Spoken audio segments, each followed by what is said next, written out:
স্বাগত জানাচ্ছি সবাইকে মোটু টিভি থেকে। আমি এখন আছি সিরাজগঞ্জের সলব রেল স্টেশনের সামনে এবং এই জায়গাটি বিখ্যাত এখানকার মাঠা এবং ঘোলের জন্য।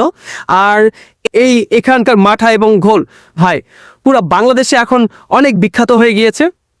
আমাদের এলাকা মানে চাঁপাইনবাবগঞ্জে ঘোল বলতে আমরা যেটা দেখি পাতলা পানির মতো, যেটা আমাদের কাছে অনেকেরই অপছন্দের একটি খাবার। কিন্তু সিরাজগঞ্জে এসে যে ঘোলের দেখা মেলে তার রং, ঘনত্ব আর স্বাদ সবই ভাই আলাদা মাত্রার।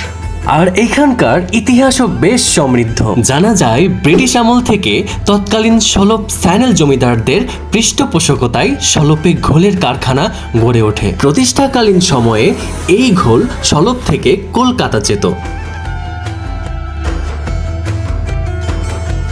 আসসালামু আলাইকুম।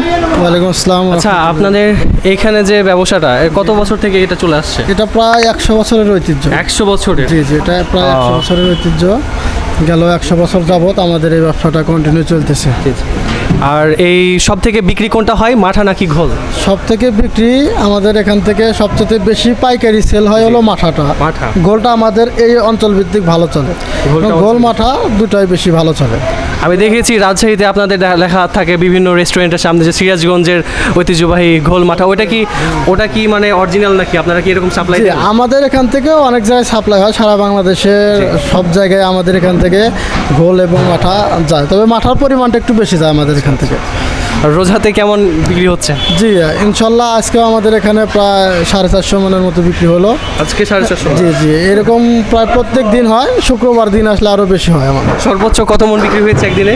আমাদের একদিনে 700 মন 800 মন এরকম। 800 মন, অনেক তাহলে জনপ্রিয় এখানকার। অনেক জনপ্রিয় আমাদের এখানকার গোল মাঠা, সারা বাংলাদেশে একটা বিখ্যাত। যেমনটি দেখছিলেন, ধন্যবাদ ভাই আপনাকে। জি ধন্যবাদ।